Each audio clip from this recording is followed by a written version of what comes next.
look at your painting. I said, what is that? We would help dig up the graves and preserve what we found. Was it your first experience? I do like getting my hands dirty. That's, I believe, a significant milestone. To me, it meant a little bit more. What is it all about? At the end of the day, it is a nice little journey that you take yourself on. Yeah, that's what I talk about. Yeah.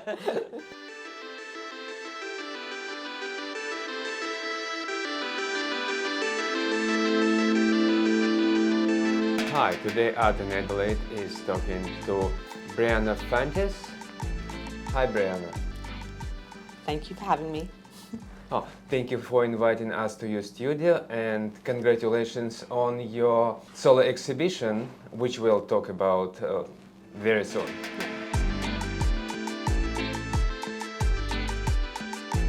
Many young artists prefer to exhibit artwork online using social media rather than displaying artwork in the gallery. What benefits you feel by displaying your artwork in the galleries? For me, if I'm not exhibiting it in a gallery, I don't have a goal. To make a proposal for a gallery exhibition, you have to put in a lot of effort and you have to make some sort of work. And for me, that is make sure that I'm productive. And so I've got an end goal, I've got a mission to complete, I've got a body of work to complete by a deadline. And so for me, galleries are really important to continue my practice. I have moments when I'm not exhibiting in gallery spaces where I just consider it my break. But having this exhibition, I had a bit of a artist block, so you say, for about 4 months there, where I just couldn't do it. But this space became available and it meant I was in the studio. So exhibitions in gallery spaces is very important and integral to my practice. And which galleries do you prefer to exhibit in? I've exhibited at a few that are curatorial focused, so they have a curator attached to them. And I've also exhibited at project-orientated spaces. Like this one here, Collective Haunt, is project-orientated, so you get to control everything. You get to control what goes on the wall, how you place the artwork, and you can really take ownership of how the end looks like, how the outcome looks. So I do enjoy that because I get to say, this is my work. I've done it from start to finish, I've painted the walls, but there is something that I do like about just dropping my artwork off and them hanging it for me and them taking control. So there's benefits to both, but I do like getting my hands dirty and I do like wearing my painting shirt and my painting shoes and just moving my body. So I do enjoy the project spaces like Collective Haunt, and I've exhibited at Floating Goose as well, and you just take control, and I really like that.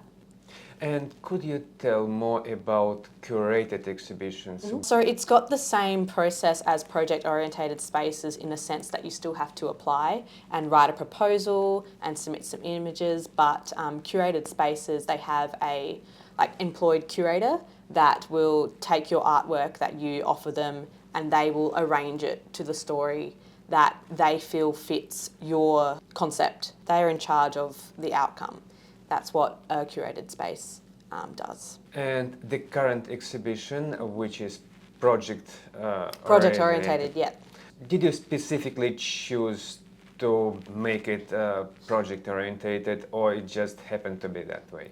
I'm very fortunate that the exhibition downstairs is connected to my studio space you see around me, so it made sense that I chose this space to get back into art. It made sense, it was meant to be like that. With the paintings I'd done, you can see behind me, it's got a lot of texture in it, and I've done the route of just putting my paintings on the wall and just letting them hang with a white background. And this space, because it is project orientated, allowed me to think outside the box a little bit with what goes on the wall and the background behind the artwork. So like downstairs you can see the blue and the black and the white kind of warped painting behind that does support the artwork on the wall. So that creates interconnection yes, between that yeah, artwork. Yeah, it's all connected and there's a little bit of depth and it's not just oh cool, I'm looking at the paintings. You're looking at the effort behind it and what does that wall painting offer to the artwork? What is my intention behind it? Which was to create that depth, because you've got the gradient from the white to the black, which of course has that natural depth illusion to it. So with the paintings in the middle of the white area, it does draw the audience focus in. So that's my intention. As soon as I realised I was able to have this space, I could try something new. And that's the benefits of a project-orientated space. You can have that leeway. Your current exhibition, that body of work, what is it all about? It is about little nooks and crannies that I found on my travels. So I really enjoy the psychological landscapes, and I've dubbed them that because they are heavily inspired by Dr. Carl Jung, which is a Swiss psychiatrist, and he coined the term analytical psychology, and he's created this map of the soul with persona, shadow and ego.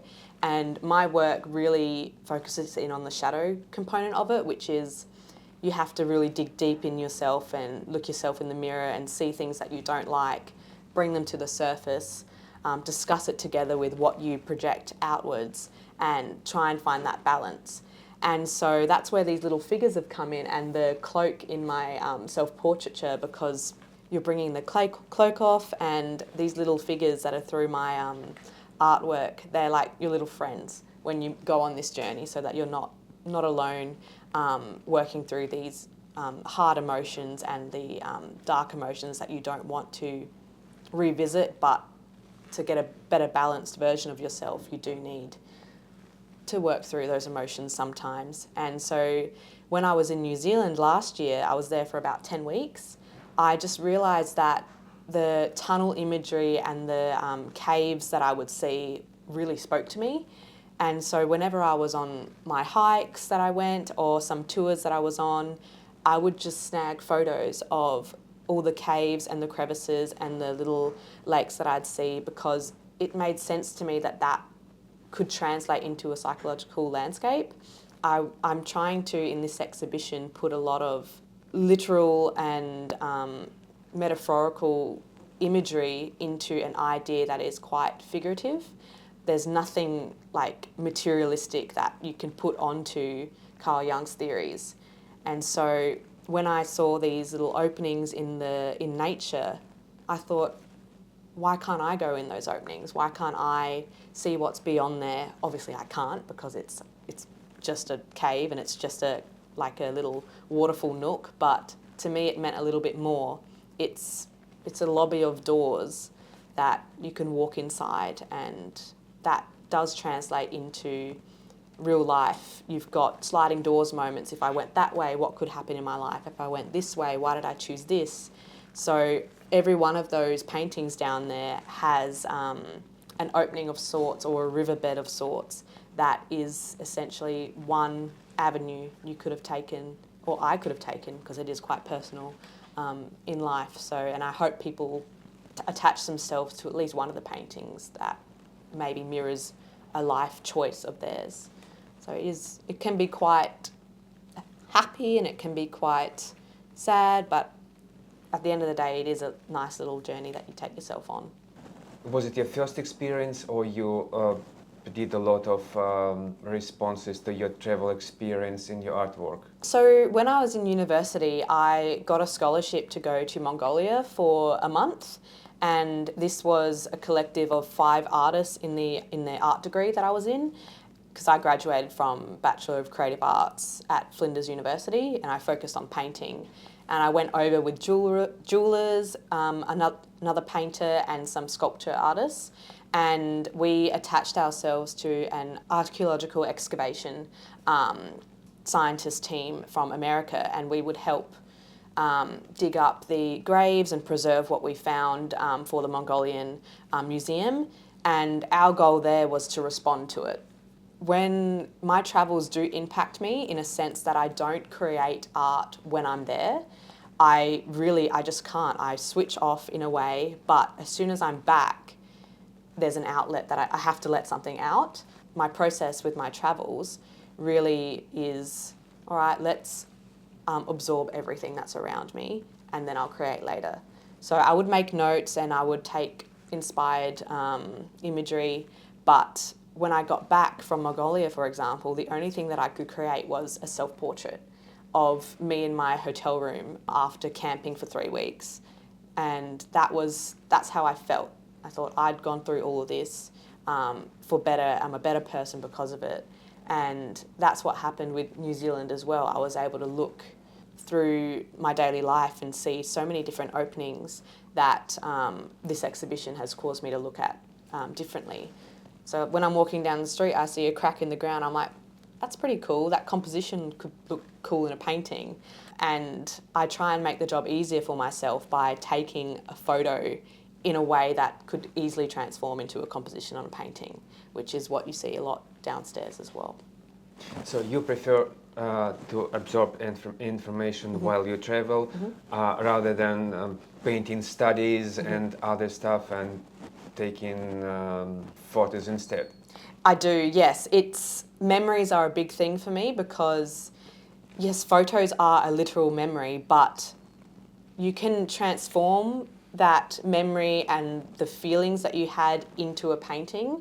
For me, it's quite hard to capture and transform in the moment.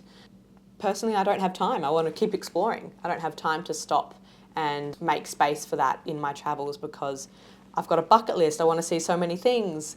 And that's how I travel, and I make time afterwards when I'm not busy absorbing. I know some people can bring out the easel and paint then and there, but that I've found that I just don't have that in me. I do it later. I make time later.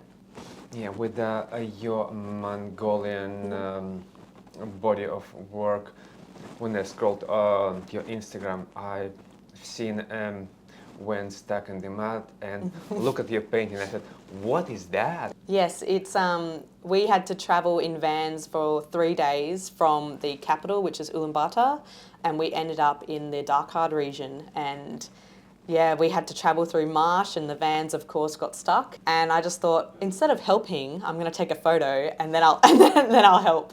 So that a lot of those memories from Mongolia ended up in a previous exhibition at Gallery M, which is quite a community art gallery, but it also has a curated gallery attached to it. So they've got a curator employed there, and that's an example of a curated space. So that exhibition was called Treasured Memories, and I painted 49 paintings. They were only about this big, and I dropped them off, and I said, there's 7 colours and 7 paintings for 7 colours. Do what you want. I'm interested to see how you display it. And she chose to display it in coloured areas. So the memories of Mongolia were split in each colours. The memories of New Zealand were split in each colours. And then my daily life, still life, was there. So yes, I really did enjoy tapping into Mongolia, and it seems to be a pivotal change in my creative process because I keep going back to it. That was my first real exposure to nature and being around nature 24/7. And I think it's interesting, I'm thinking back to uni, I hated landscape. I absolutely despised it. But I must really, really enjoy it now, and the textures involved with it that I keep going back to it. And what did you enjoy the most back in uni? I have taken 2 really big things from university, and one was a 6-hour session, and we had to start and finish the painting in those hours. And the process was you do an underpainting, but the underpainting needs to be the opposite colours from what you see. And then 2 hours later, you then paint over that underpainting with what you see. So I found that really integral to a lot of what I do, especially in my abstract. It just creates such a depth when the opposite colours shine through, even in the representational artwork. And one of the ones that I did in that day at university actually got me a merit award or a highly commended award at Gallery M, for example. So That was really cool. And the next one, which is something you see that I still attach myself to all the time, is the textual play. We had a day where the challenge from my teacher was to pick 6 different textures and mix them with paint and see what you can do and create an artwork with. I bought some sand, I bought some rocks, I bought some cardboard, and I bought some sawdust. And as I'm sure you can see, sawdust has just, I've not let go of it. It's been really, really precious to me because I just use a cheap paint to mix it with the sawdust so that, especially acrylic, it needs to be acrylic because that's plastic and it's adhesive. So what I did was, it was an abstract painting and it just looked so cool, and I thought, why can't this translate into a representational artwork, which is what this is, because you know what you see, it's a cave work, and why can't this add to the image instead of it just being 2D and flat? I've not let go of that, and that was 6 hours of uni. So I've been really impacted by those two lessons. Out of a 3-year course, those 2 lessons is what I keep going back to, and I thank it for it. I've learnt a lot from uni. And what are the essential skills you obtained at the uni without which you couldn't think yourself being an artist? For me, it's the importance of actually having a separate space that is available to you to create. University made me learn that about myself. I couldn't create at home, but I could create at uni because I had the space available to me. Skill-wise, the ability to just destroy an artwork, maybe that's not a skill, but it's a mindset that I learnt. If you're too attached to an artwork that was maybe just a learning curve, you're not going to progress, or at least I'm not going to progress, because my grad body of artwork was a very big learning curve in the importance of concepts for me and really understanding the concept of my body of work. But the actual artwork, I really don't like anymore at all. And it's gone, it's destroyed. I ended up painting over it. I took the canvases apart, and the 2 artworks that you saw at Rasasa were my previous grad body of work, but they didn't look a thing like that. And that transformative process of destroying and rebirthing an old artwork was a mindset that I took from university. And as you already mentioned, that the essential skills that you obtained at uni led you to receiving awards at the Gallery M. Mm-hmm. I wanted to talk about receiving awards a little bit more, because people don't know that you won a Youthscape art prize. Mm-hmm. That's, I believe, a significant milestone for an emerging artist. Mm-hmm. How winning an art prize impacted you through the art journey?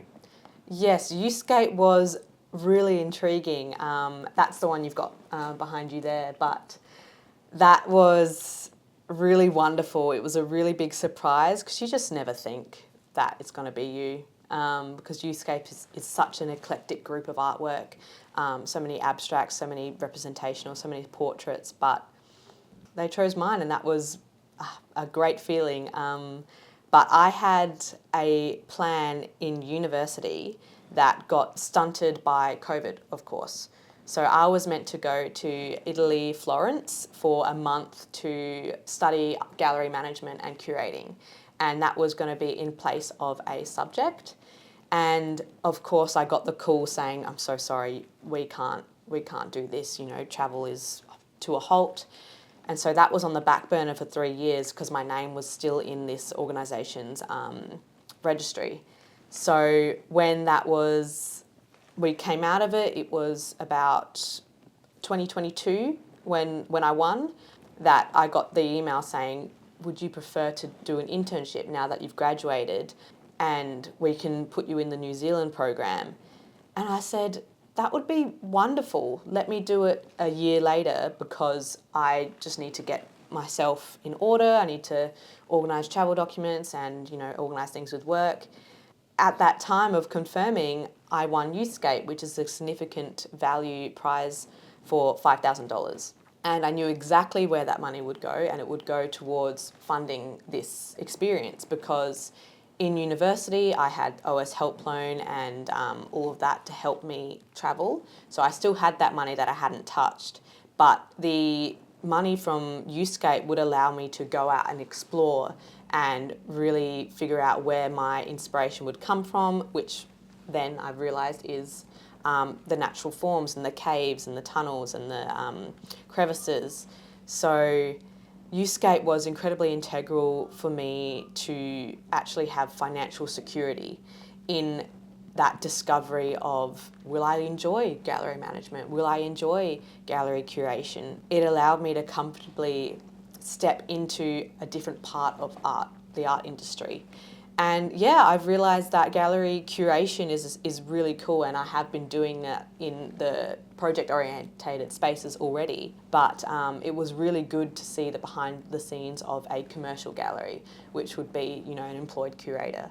So yeah, Youthscape was incredible in the sense that I could just learn, and I hadn't had that time for a long while to have that space to just learn and absorb and essentially be back to school. Winning the art prize creates you a higher level to live up to and create the body of work to the highest standard. How did the Youthscape affected your ability to create future artwork? It was really wonderful. I had definitely a vote of confidence with it that comes with an award being attached to your name. Creating really good artwork for me is about the enjoyment of it. I hate sitting in my studio and just going, okay, cool, I've created another artwork. I really want to find meaning in it and make sure that the outcome is something I'm proud of. And at the end of the day, I did win Youthscape with an artwork that I spent a lot of time preparing, and I really enjoyed the process. I enjoyed the inspiration, and but Youthscape was a self-portrait that I really like doing. I keep revisiting self-portraiture, especially representational, because my face as an inspiration is just the backbone of heaps of artists, and you know, I'm not special in that way, but Youthscape gave me the confidence to try something a little bit different with self-portraiture of the mind and using inspiration of how the mind works, and because at the end of the day, the mind is part of you and is part of a self-portrait expression. It does bend it a little bit, but that's my definition of self-portraiture. And so for me, moving in that direction was an example of how I can keep evolving my artwork to the same level and be confident and proud of it, the outcome, but also be proud of the change of direction. That's not to be said that the inspiration is still the same, because the inspiration of the Youthscape Prize winning artwork was still Carl Jung. I've still got the cloak, I've still got the mind, and I'm peering into the mirror, I'm peering upside down. And in my cave works that are still self-portraiture in a sense, in concept-wise only, I'm still peering into that landscape of the mind. So just, yeah, Youthscape really did give me that little kick. Let's try something new, and let's see if I can maintain that level of artwork. So it is really a motivator, definitely winning an art prize. And with that transformation of your vision of your artwork, what are the art prizes you see entering in? I have been fortunate enough to be in the Newmarch Gallery's Portrait Prize as a finalist before. I've been in the Rosasa Portrait Prize, the Gallery M Contemporary Prize as well, but in the future there's some really big art prizes, like of course the Archibald. I just haven't worked out logistically how to do that just yet. There's a few landscape ones that the name escapes me, but they're one based in Tasmania, there's one based in like Harndorf, and I think really honing in on just the landscape would be an incredible challenge to try and get to. So The art prizes that I focus on are the ones that meld really well into my practice and have that level of intrigue. How would my work fit into this? How would I still be able to claim it as mine? So I don't have names off the top of my head except for the Special Arts Bold. Yes. Thank you, Brianna, for sharing your experience, your art journey with us, and good luck with your future entry into the art prize, and we look forward to your upcoming exhibitions. Oh, thank you so much, Alex and Victoria, for having me. I really appreciate you speaking to me and giving me the opportunity to, talk about my artwork.